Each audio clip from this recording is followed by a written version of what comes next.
Hello, welcome to my channel. My name is Jonna. This is Jonna OMG. Today I'll be reviewing Real Housewives of Potomac, RHOP.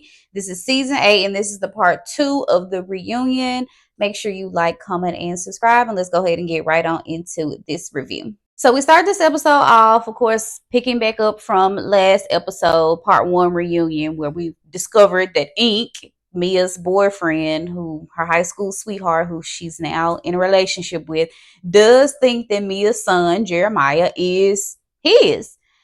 And now Mia's convinced that Jeremiah is actually Gordon's child. However, nobody mentioned anything about a DNA test or anything like that. But Karen wanted to shut it down. She's like, this child is gonna watch this one day. Like, let's go ahead and move on to something else. And I agree. Like, I couldn't imagine as a child watching this and having people you think you know who your dad is and having people who you don't even know are saying that your dad is somebody else. Like, yeah, I agree. I wanted to move on. And then do y'all know that they have the nerve to try to equate Mia's situation with Gordon to Robin's? And I'm really just not having it. Like, Mia is not my favorite by no means. However, I do think she's good for the show. I will say that. I think she holds the ladies accountable. She's honest-ish at times. Well, I don't know. I really can't say that with confidence because sometimes I really just don't believe in that girl. Mia, I don't be believing her. But anyway, on the last episode, well, the season finale rather, Gordon was saying high praises of Mia, how she's a good wife, all of this, blah, blah, blah, blah. But then a couple months later, they're filing for separation. So obviously things were not like good in their relationship at that time. So they kind of called Mia out of like not being transparent, but I'm really just not having it because honestly, Mia told us that she did, in so many words, marry this man for money. Okay. And then once the money stopped coming in, she started moving on. Okay. So in so many words, we kind of know what we were getting out of Mia and Gordon's relationship. So that was way more information that I could say for Robin and Juan. Like, Robin and Juan don't tell us anything. So I really don't think that was a fair comparison from me and Gordon to Robin and Juan. We get nothing for Robin and Juan. She tells all of her business on the podcast, but nothing on the show. You trying to get us to subscribe to your podcast, and I don't really want to. And I feel like Mia answers questions. Now, whether she be lying or not, that's neither here nor there, but she does answer the questions. And I feel like Robin doesn't do the same. Like, she's very sketch and short with her answers. All in all, y'all, I'm sorry. I may have some Robin fans out there. I don't care. I am glad that Robin is not coming back. To me, she hasn't been giving anything to the show for a while now. Like, she might as well just be a friend of, because that's all she gave.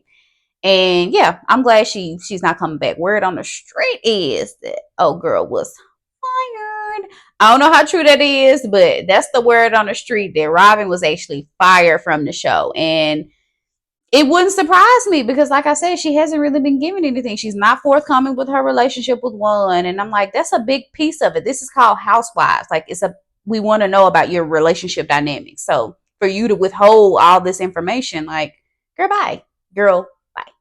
So Mia does tell us that a part of her thought that she would always end up with the Mr. Ink guy. Like, I guess this is like her one true love. And I think what happened was Gordon just ended up being like her sugar daddy. She met in the club and it just kind of developed from there. So he was her sugar daddy turned husband. But like, I guess all this time, like, has she just been waiting on the Mr. Ink guy to come back around? Like, she said she knew that she was going to end up with him. And here they are.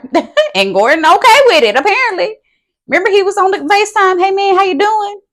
It was so cringe to me. I was like, Gordon, please step outside while she is on FaceTime with her boyfriend. Like, goodness gracious, I couldn't take it. So they move on to Giselle's segment. And of course, she talks about her dad and the celebration of life. Her Giselle did lose her father. He was apparently the only person that told Giselle to do the show. He was like, I think you're a great person and the world needs to see it.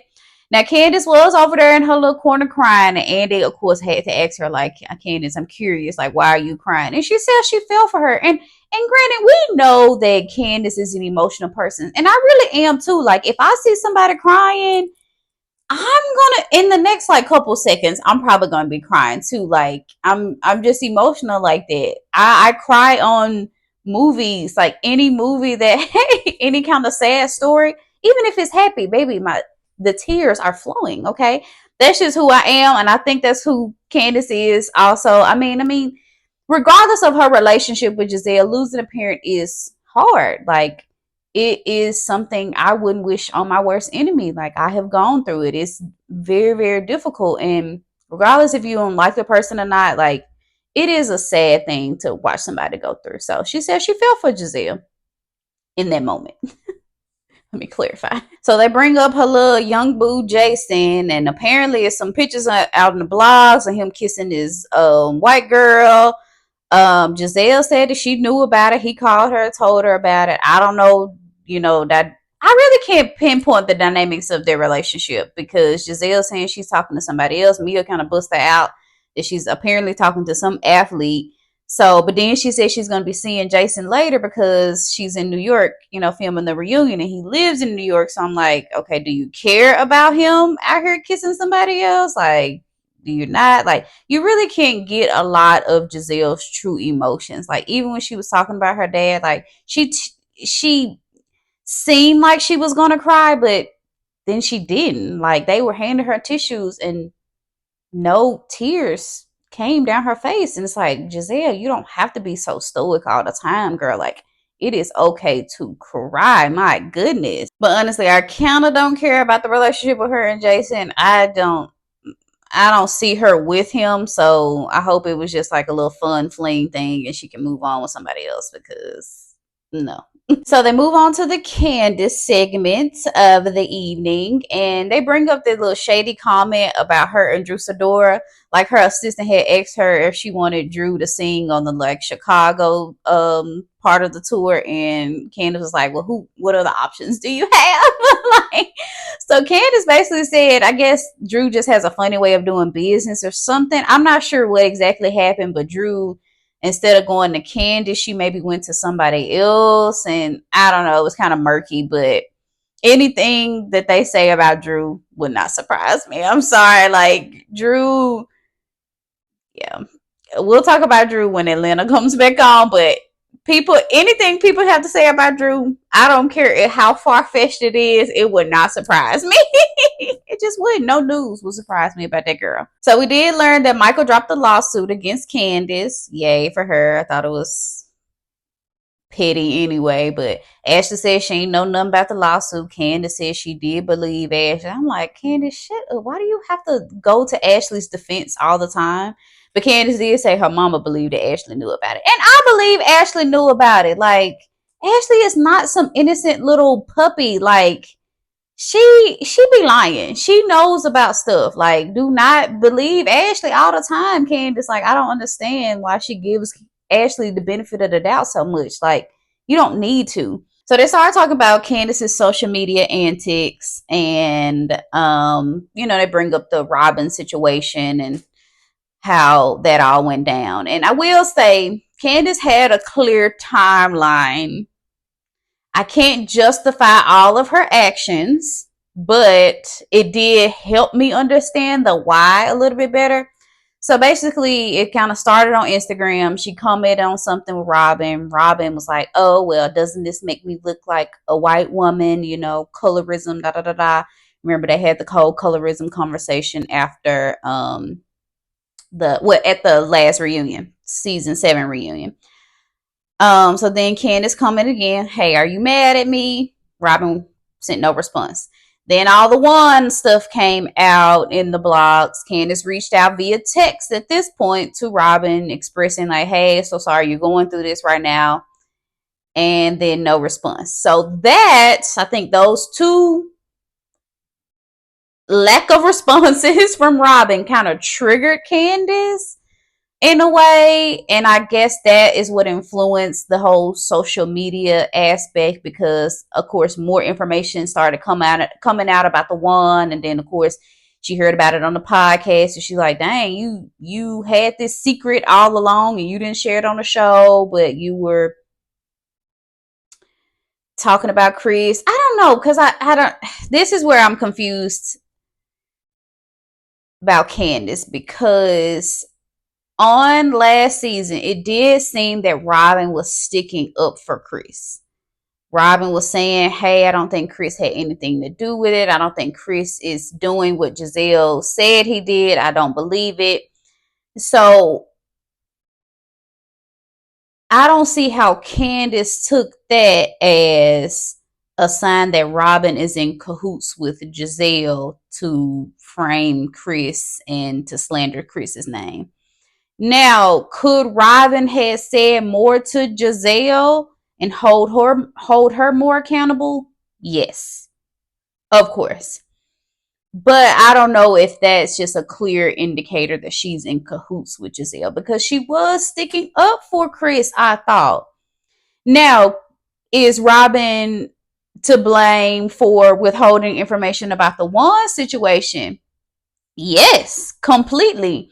But I don't know if that was a direct reason to say that she was in cahoots with Giselle about the Chris thing. I don't know if I would go that far. I don't think it reached that far to me.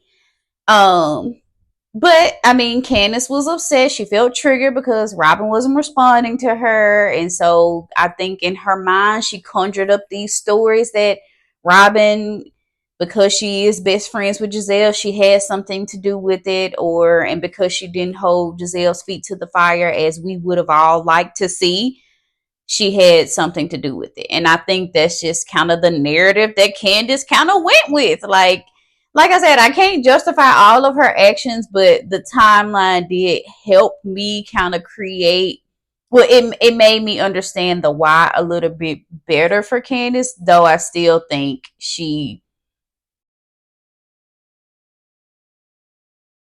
made up. She kind of made up and tweaked things to work in her favor when they weren't actually true.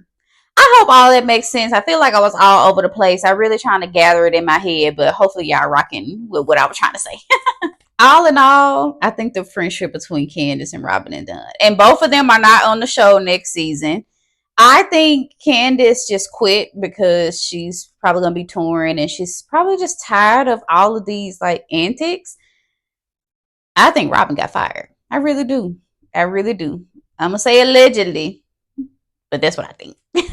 So they bring out the husbands. Of course, we have Chris, we got Ray, we got Nick's husband, Ike, we have Eddie, Happy Eddie, and then Gordon, and no one. We already knew the one was showing up, but I don't know why I want him to surprise us every once in a while. But he didn't. He ain't there. Um, so, and then Andy ended up asking the men, like, how do y'all feel about one constantly not showing up to these reunions? And they barely had anything to say. But Gordon did say, like, I come because I want to support my wife. There's no shade toward one or nothing. That's just why I do it. I want to support my wife.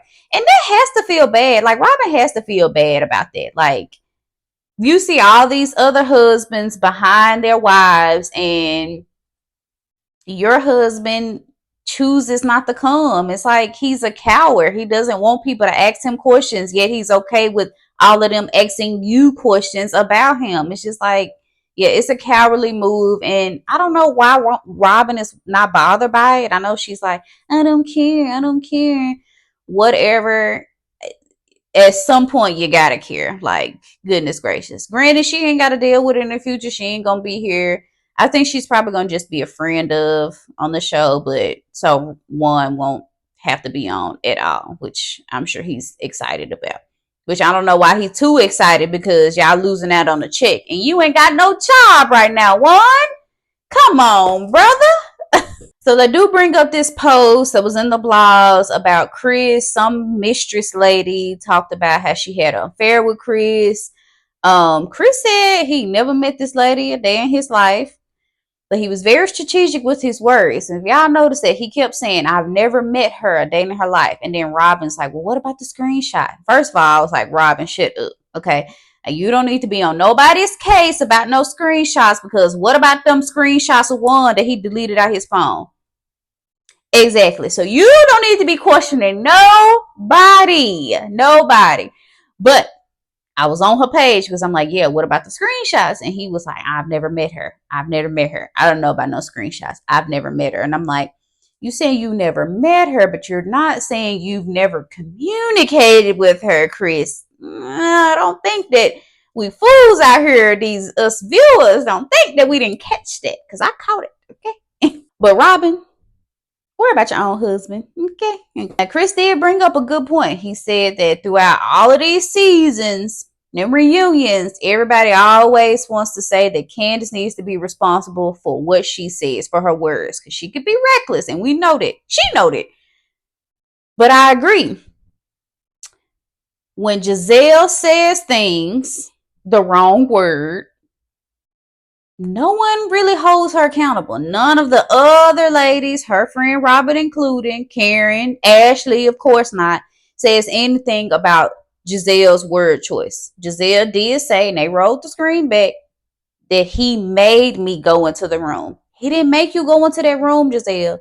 You wanted to go into the room and you noticed that your glam squad wasn't there. So since you noticed that your glam squad wasn't there, you should have told Chris, hey, let's talk another time when my glam is here. I'm not comfortable us talking behind a closed door one-on-one in a hotel room by ourselves.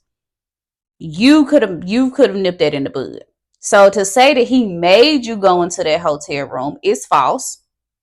And to call him a sneaky link is false because he was going in there to defend Candace about what? I can't even remember what was happening at that point. So, yeah, your word choice was reckless and nobody is holding your feet to the fire. But everybody always wants to hold Candace's feet to the fire when she says something reckless. And he did make that good point. And I'm glad he made it. And it also just went swoosh right over everybody's head. Nothing even came from it. But I caught it, Chris, and I thought it was a good point. But y'all, that was pretty much the end of part 2. We're going to have a part 3. I really wish they would do a better job in condensing all of this stuff because we didn't even get to the big reveal that Gordon has. So that's going to be, I hope, at the top of part 3 because Gordon has this big reveal and I want to see what it is. Apparently it's something emotional because I think Mia was getting teary-eyed. So we'll see, but we left off on a to be continued. But let me know what y'all feel. Do y'all think Candace and Robin can mend things? I don't think it's happening. I don't even know when they would do it because they're not going to be on the show next season. So I think that's it for them. I think that's it for their friendship. Sorry. But let me know your thoughts. Make sure you like, comment, and subscribe.